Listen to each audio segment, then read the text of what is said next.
Alors, ce matin, l'histoire de Gédéon dans le livre de Juges nous permettra de réaliser combien de fois nos efforts sont inutiles.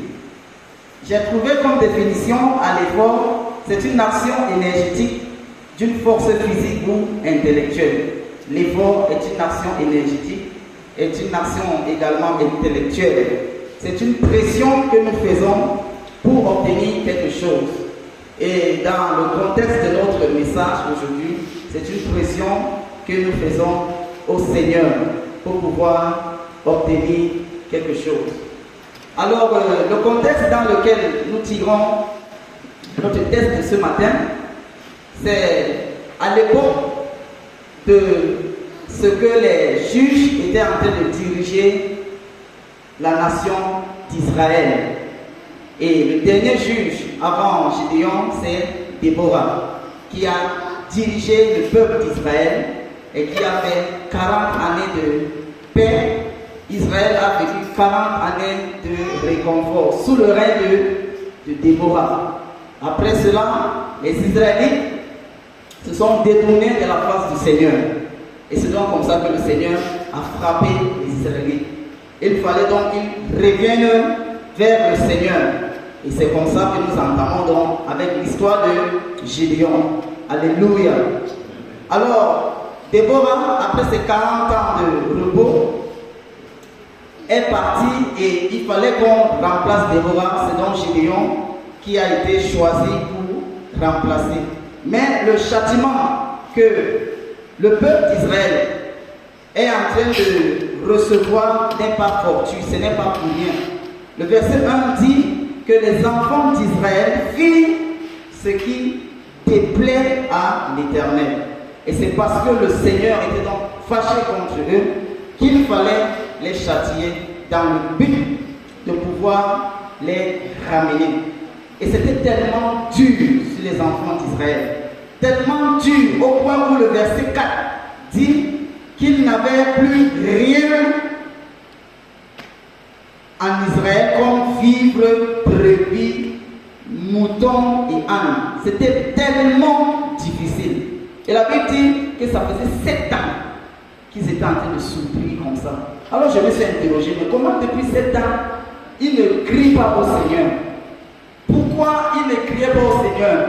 Beaucoup de temps passe que la vie est tellement chaude sur vous, mais vous ne criez pas au Seigneur. 1 an, 2 ans, 3 ans, 4 ans.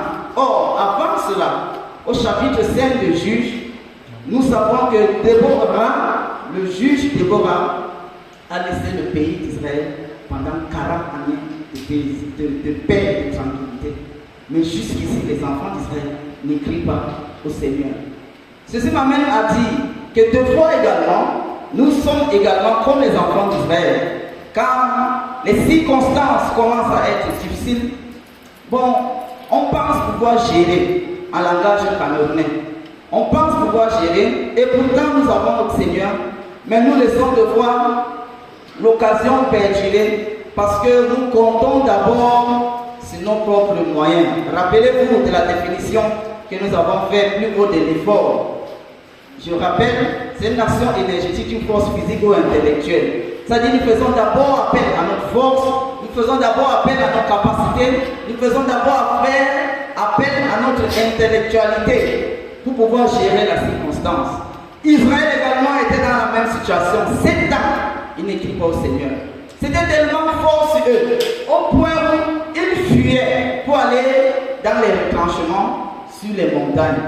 Le peuple de Dieu qui fuit, quel contraste. En principe, c'est les Madianites qui devaient fuir. C'est le peuple de Dieu qui est en train de fuir. Quel contraste. Pourquoi ils n'ont pas crié? Certainement, comme j'ai dit plus haut, ils disaient qu'ils devaient gérer en langage camerounais. Ils pouvaient encore déployer les différentes stratégies. Pour les enfants d'Israël, c'était parce qu'ils ont fait ce qui déplaisait au Seigneur. Voilà pourquoi le Seigneur a permis en sorte qu'ils puissent traverser ce qu'ils sont en train de traverser. Dans le livre de Lamentation, le chapitre 3, le verset 33, il nous est dit ceci, car ce n'est pas volontiers qu'il humilie et qu'il afflige les enfants des hommes. C'est-à-dire Dieu, dans ce qu'il nous donne, c'est-à-dire dans les situations que nous traversons à cause de nos manquements, il ne le fait pas parce qu'il est méchant. Remets le verset s'il te plaît. Il ne le fait pas parce qu'il est méchant, mais ce n'est pas volontiers. C'est-à-dire, c'est ce que nous, c'est-à-dire Dieu ne crée pas le mal pour nous, non, mais il laisse que le mal nous arrive parce que nous sommes mal comportés devant lui. Il n'est pas content. Dieu est un bon Père. Ce n'est pas une fierté de pouvoir nous humilier. Non, non, non. C'est notre propre faute qui fait en sorte que le Seigneur nous humilie. Mais la bonne nouvelle, c'est que dans le livre d'Hébreux, le chapitre 12, le verset 10, Dieu dit que c'est pour notre propre bien, c'est pour que nous soyons participants à sa sainteté. Nos pères nous châtiaient pour peu de jours, comme ils le trouvaient bon, mais Dieu nous châtie pour notre bien, afin que nous participons à sa sainteté. Alléluia. Donc, il y a déjà une bonne nouvelle de ce que les Israélites traversaient les temps difficiles. Pas parce que Dieu ne les aimait pas, mais c'est parce que le but final, c'était de les ramener à la voie du Seigneur. C'est donc comme ça que Dieu envoie un messager vers le peuple d'Israël. Là, nous sommes déjà au verset 7. Et le prophète vient pour annoncer la parole, pour leur dire la parole du Seigneur. Aujourd'hui, nous, notre prophète, c'est qui? La parole. La parole de Dieu que nous avons aujourd'hui est le premier guide que Dieu nous envoie pour pouvoir marcher sur les voies du Seigneur. Mais si nous la négligeons, si nous ne la lisons pas, si nous ne la méditons pas, comment saurait-on que nous sommes en train de faire une chose qui plaît au Seigneur? Comment saurait-on que là, nous sommes en train de déplaire à notre Seigneur? Nous avons la lecture de la Bible, mais nous avons également la méditation de la parole. Mais parmi les deux, la meilleure chose, c'est la méditation. Je n'ai pas dit que la lecture n'est pas bien, moi-même j'en fais, mais la meilleure des choses, c'est la méditation. Parce que la méditation permet en sorte que nous puissions entrer dans les lumières des Écritures. Mais la lecture fait en sorte que nous ayons beaucoup d'informations. Or, c'est la lumière de l'Écriture qui nous donne la vérité pour notre vie. On se rappelle de notre verset de l'année. Ta parole est une lumière à mes pieds et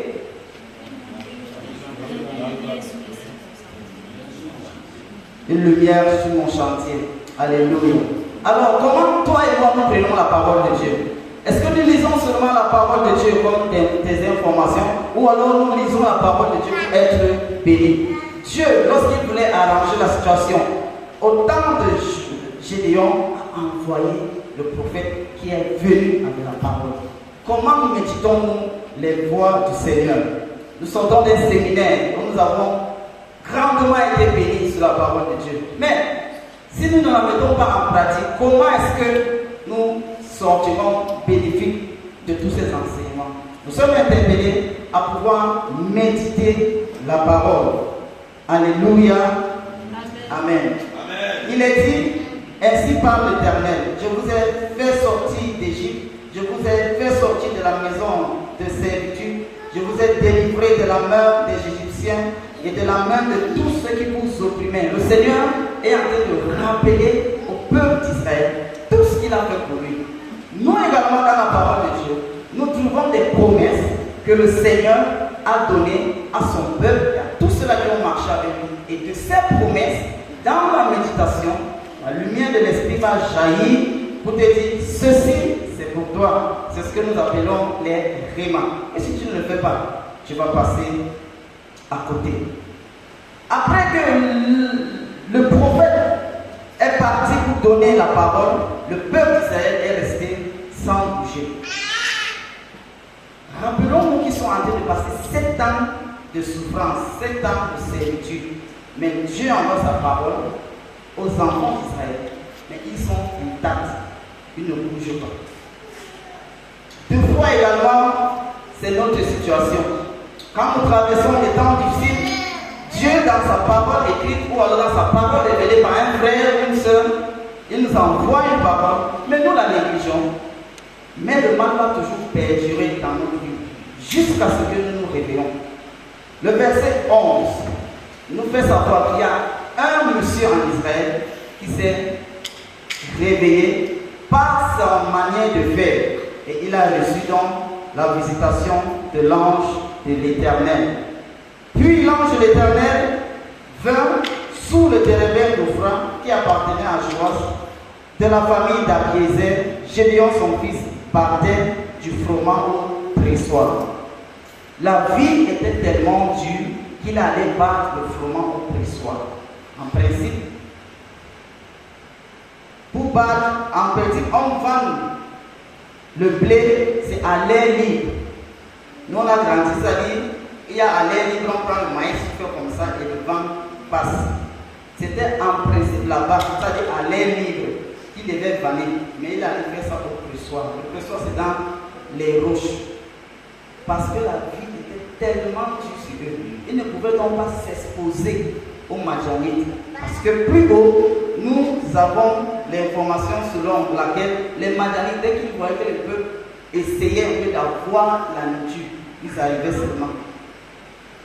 Et prenaient tout, rentraient chez eux, prenaient tout, rentraient chez eux. Donc, pour faire un travail normal, Gédéon était obligé de se cacher pour pouvoir essayer de trouver la nourriture pour le peuple du Seigneur.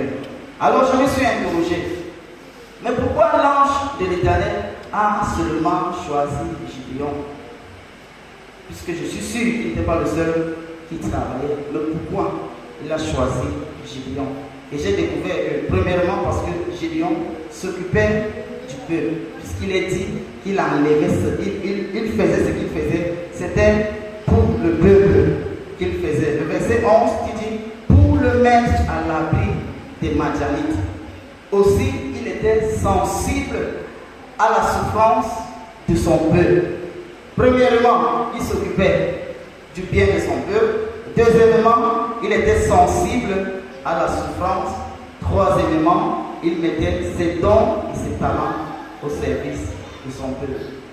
Voilà ces trois caractères que je me rends compte que si nous développons également dans notre vie, nous serons des personnes susceptibles de recevoir la main du Seigneur pour pouvoir agir dans la vie d'autres personnes. Alléluia. Amen. Nous continuons notre message en disant que lorsque l'ange est venu vers Gédéon, il a dit: vaillant héros, l'Éternel est avec toi. Et dans ma méditation, je me demandais si l'ange de l'Éternel n'était pas en train de faire une erreur en appelant Gédéon vaillant héros. Parce que le vaillant héros, il a été trouvé dans un retranchement, dans une montagne, dans le trou, en train de faire un travail qu'il a fait dehors.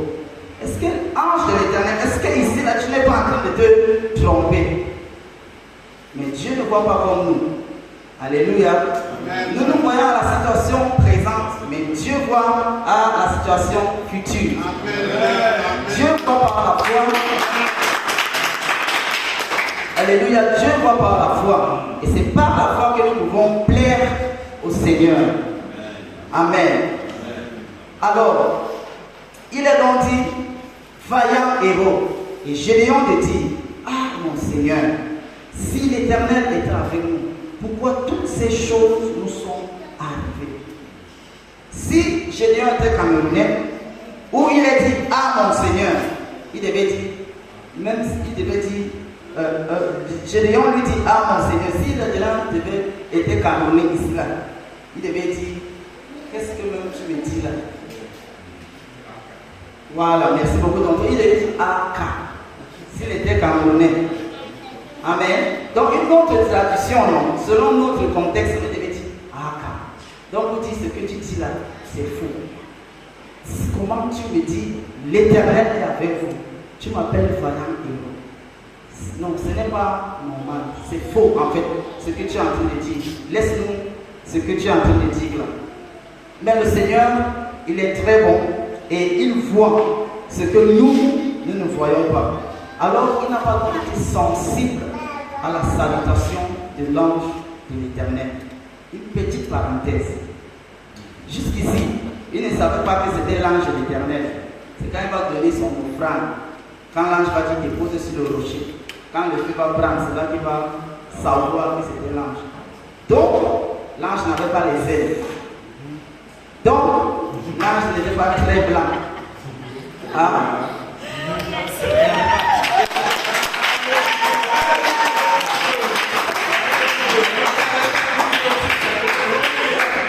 Donc, il n'y a pas d'auréole sur sa tête. Hein? Voilà. Parce qu'il y a beaucoup de gens qui disent les anges, les anges. Alléluia. Est-ce que je considère avec un grand intérêt ce que Dieu me dit? Est-ce que je fais comme Gédéon ou alors je considère avec un grand intérêt ce que Dieu me dit? Tu peux être dans une situation précaire, mais Dieu t'envoie une parole de réconfort, une parole de bénédiction. Vas-tu parler comme Gédéon pour dire, ah mon Seigneur, si c'est vrai que Dieu est avec moi, pourquoi je traverse ce que je suis en train de traverser? Si tu raisonnes comme ça, aujourd'hui, en sortant, tu laisses le raisonnement là ici, au nom de Jésus. Amen. Est-ce que lorsque la parole de Dieu ne m'arrange pas, je fais la sourde oreille? Ou alors je suis de ceux-là qui trient la parole de Dieu? Dieu m'a dit, fais ça, amen. Ne fais pas ça, ne fais pas ça. Non, je ne veux pas. Ne soyons pas de ceux-là qui trient la parole de Dieu. Ne soyons pas de ceux-là qui font la sourde oreille quand la parole de Dieu ne nous arrange pas. Acceptons la parole de Dieu telle qu'elle. Elle est tellement puissante. Il n'y a rien à ajouter en elle pour l'empêcher ou alors pour l'aider d'accomplir son but dans notre vie. Amen. Gédéon avait le droit de se plaindre comme il était en train de se plaindre. Parce que certainement, il ne croyait pas en ce que la parole de Dieu pouvait l'accomplir. Mais nous n'avons pas ce droit-là de pouvoir rejeter ou alors discuter la parole de Dieu lorsque Dieu nous envoie sa parole. Nous n'avons plus le droit-là. Pourquoi? Parce que nous avons des informations que Gédéon n'avait pas sur le Seigneur, puisque nous avons un Dieu désormais qui vit en nous. Amen.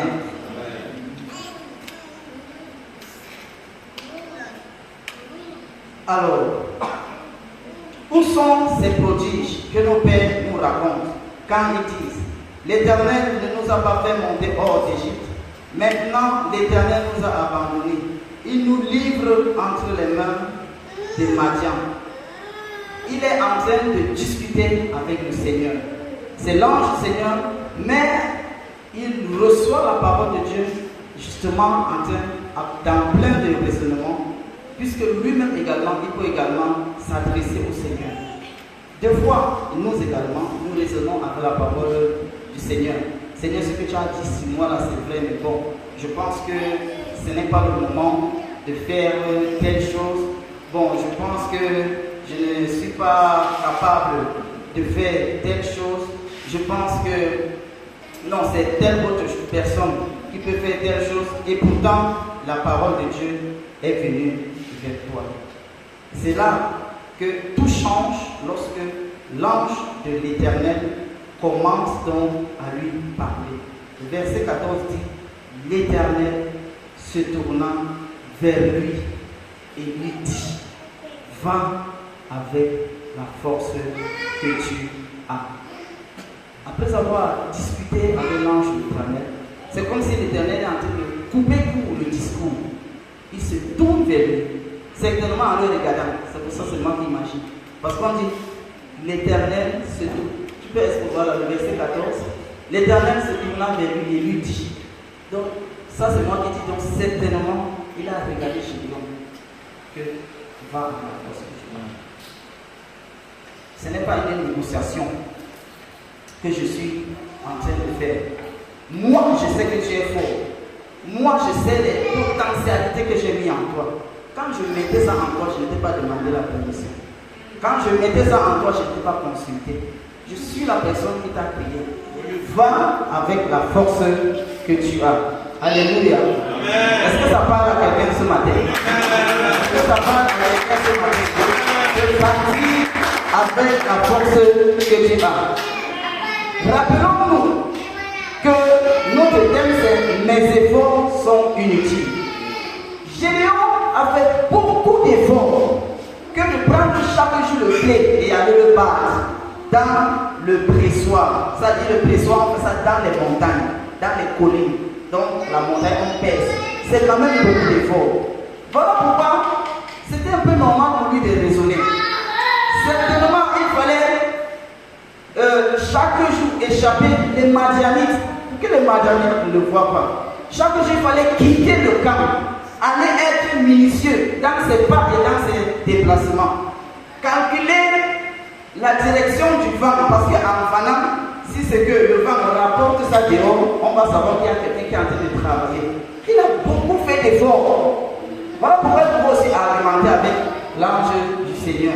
Et Seigneur, tu ne vois pas ce que j'ai fait durant beaucoup d'années. Je sais de mettre le blé à l'abri des Madianites pour ton peuple.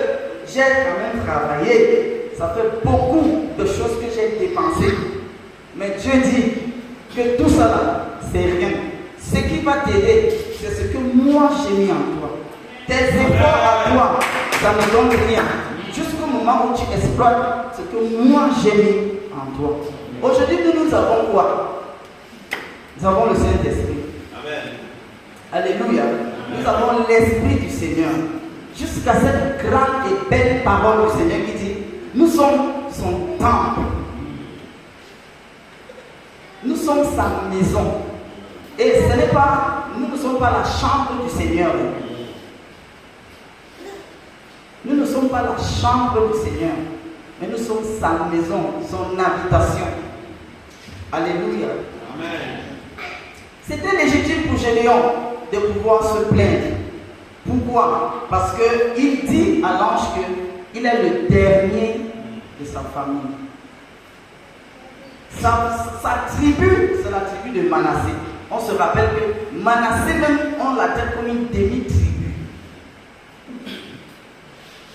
Maintenant, son clan est le dernier dans la tribu de Manassé. Maintenant, sa famille est la dernière dans le clan qui est le dernier de la dernière tribu. Lui-même maintenant, il est dernier dans la dernière famille, dans le dernier clan et dans la dernière tribu. Donc c'était légitime de dire ce qu'il était en train de dire. Alors, il y a les travaux qui parlent de ce que toute la tribu de Manassé représente seulement 8,5% de la population israélite après la conquête. Ça, c'est un travail qui dit ça. 8,5% de toute la tribu après la conquête, dans le livre de Nombre, chapitre 1, le verset 35. Donc, ils étaient vraiment, vraiment petits. Donc, malgré tous ces efforts, bien qu'il soit petit, il a quand même travaillé. Mais Dieu nous fait savoir ce matin que nos efforts sont inutiles.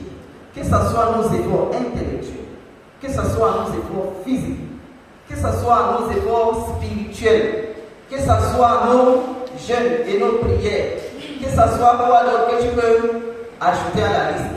Ce matin-là, c'est inutile jusqu'au moment où on exploite la force de Dieu en nous. Amen. Alléluia. Amen. Le verset 5, la partie A.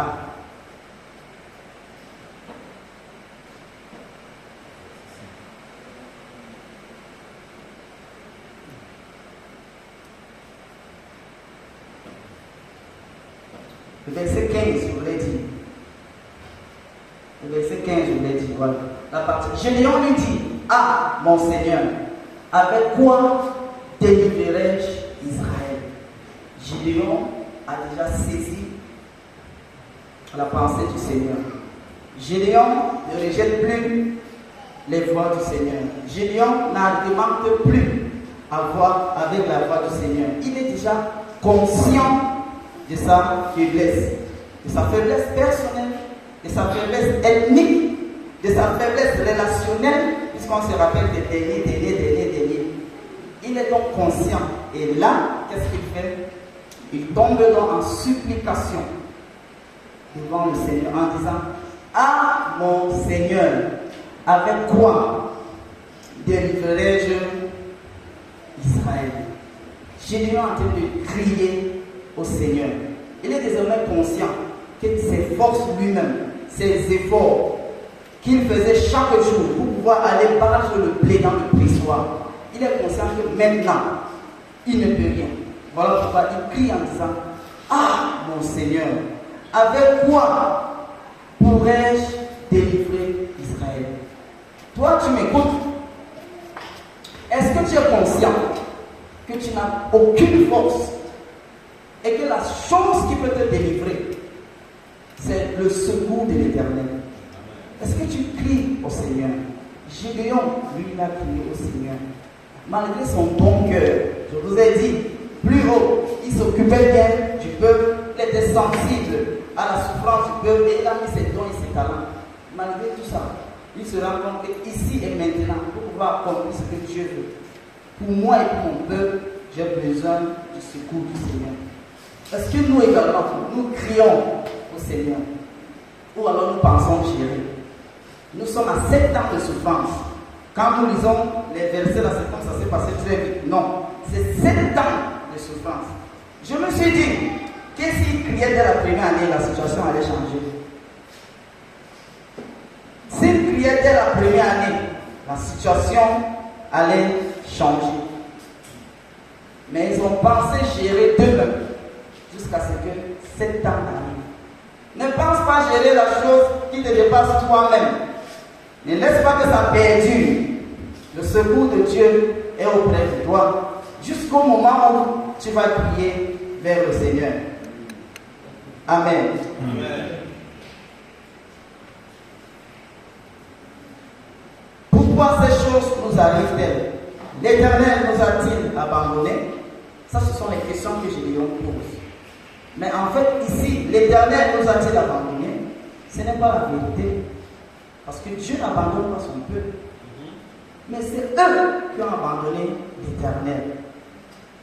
Regardez, dès qu'ils ont crié, Dieu a envoyé le prophète. C'est-à-dire, Dieu était auprès de son peuple. Il, lui, n'a jamais abandonné les Israélites. Mais c'est eux qui ont abandonné les Israélites. Donc, dans les situations que nous traversons également, deux fois nous avons dit, Seigneur, est-ce que tu m'as abandonné? Non, Dieu ne t'a pas abandonné. Mais si tu fouilles dans ta vie, si ce n'est pas que c'est Dieu qui est en train de laisser ce qui est en train de t'arriver et en train d'arriver, c'est-à-dire que ce n'est pas Dieu qui a mis la difficulté là expressément pour lui, c'est qu'il y a toujours une cause dans ce que nous faisons. Jusqu'au moment où nous avons crié vers le Seigneur, c'est là, en ce moment-là, qu'il va réagir. Avec quoi délivrerai-je l'Éternel? Ma famille, je l'ai parlé tout à l'heure de ce qu'elle est dernière. Est-ce qu'aujourd'hui également, nous pouvons reconnaître que nos efforts, de quelque nature que ce soit, sont vraiment inutiles? Est-ce que nous pouvons également reconnaître que sans la main de Dieu, nous ne pouvons pas réussir? Sans la touche de Dieu, nous ne pouvons pas réussir. Sans l'intervention de Dieu, nous ne pouvons pas réussir. Gédéon n'avait pas l'intelligence de Salomon. Il n'avait pas la richesse de Salomon. Il n'avait pas la gloire de David. Il n'avait pas la force de Samson. Il n'avait pas l'option d'Élie et d'Élisée. Voilà pourquoi il a crié au Seigneur, en disant que Seigneur, avec quoi pourrais-je délivrer les enfants d'Israël? Nous également aujourd'hui, nous allons prier en disant que Seigneur, je ne vais pas rester dans ma faiblesse. Je ne vais pas m'y plaire là-dedans.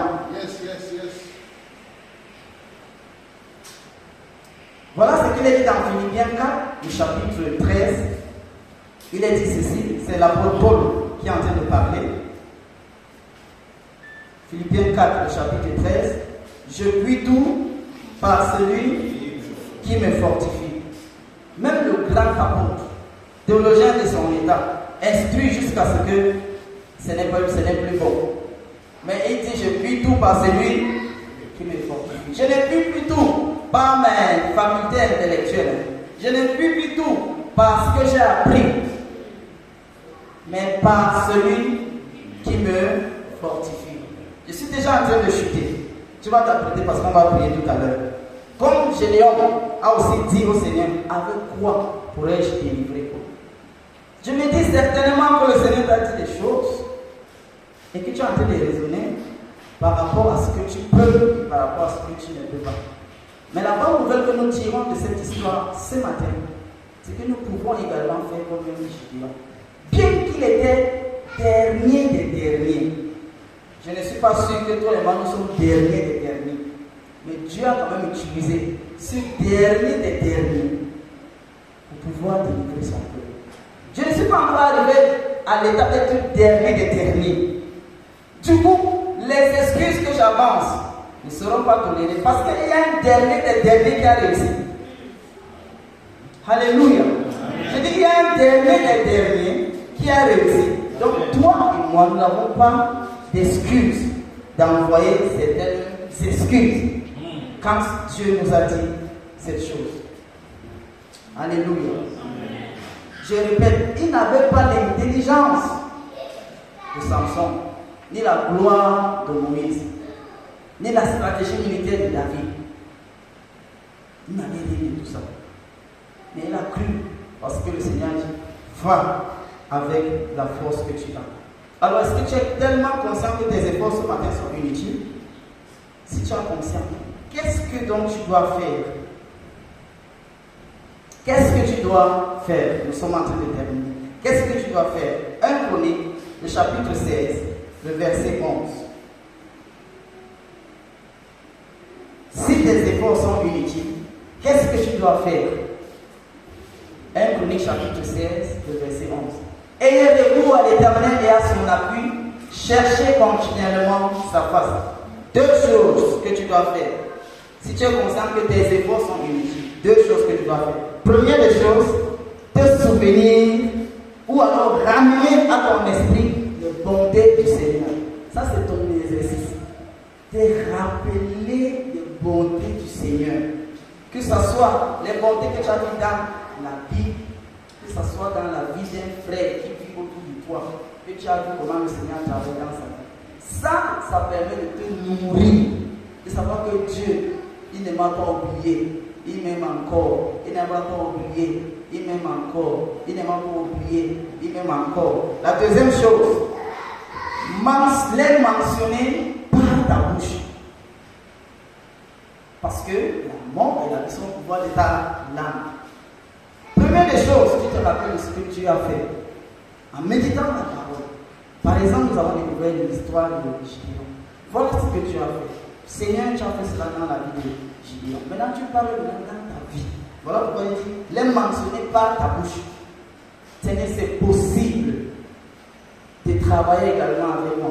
C'est possible d'être également utilisé par toi. C'est possible de bénir une multitude. C'est possible d'être la pièce maîtresse dans une situation. C'est possible de décanter une situation. C'est possible également que ton esprit passe par moi. Amen. Amen. Voilà ces deux choses avec lesquelles nous sortons de notre message de ce matin. Si nous sommes conscients, nous avons le 1 Chronique verset 16, le chapitre 16 et le verset 11. Jusqu'ici, la parole du Seigneur. Amen. Amen.